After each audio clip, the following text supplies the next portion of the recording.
Hi welcome to Alka's kitchen. आज आम प्रस्तुत करवा बीटरूट छाछ। यह गोटे पोषक तत्व भरपूर ठंडा पानीय जो बीटरूट्र आयरन गुण और दहीर प्रोबायोटिक गुण दुईटी जाक रही। यही छाछ ब्लड प्रेशर कमाई थाए, डाइजेशन बढ़ाए, यह देह को आयरन पूर्ण मात्रा रे देता है और हिमोग्लोबिन मात्रा बढ़ी थाए। देहरे जलीय अंशर बालांस करिथाए। तेणु वर्ष सारा सबु समय आ दिन ब्रेकफास्ट लंच सबु समय आम यहाँ नहीं पारिबा।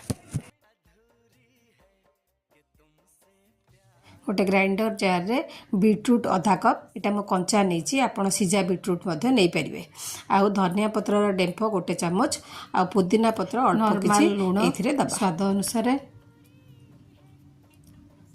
ब्लैक सॉल्ट अल्प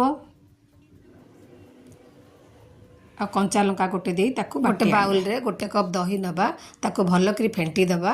आउ सेथिरे जो बाटिकी रखिथिले बीट मिश्रण ताको गोटे जाली पकेकी ताको छाणी दबा। अल्प अल्प पानी दबा, पानी देकी ताको छाणी दबा।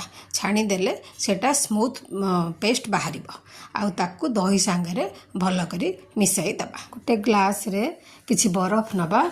और जो दही और बीटरूट मिश्रण रखी से भजा जीरा गुंड और चाट मसला मिसेबा। ताकू भल कि मिसवा से जमी पूरा भल कि मिसीज ताकू जो ग्लास रे बरफ रखी से धीरे धीरे ढालिबा। एटा बहुत टेस्टी होता है आउ हेल्दी होता है। आपण या करने को चेष्टा करेंगे। आउ यह केपरी हैला मते कमेंट बॉक्स रे जणेबे।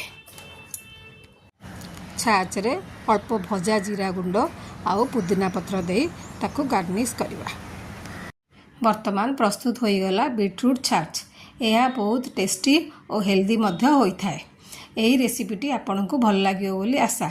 जदि भल लगिला तेबे लाइक और शेयर करिवे।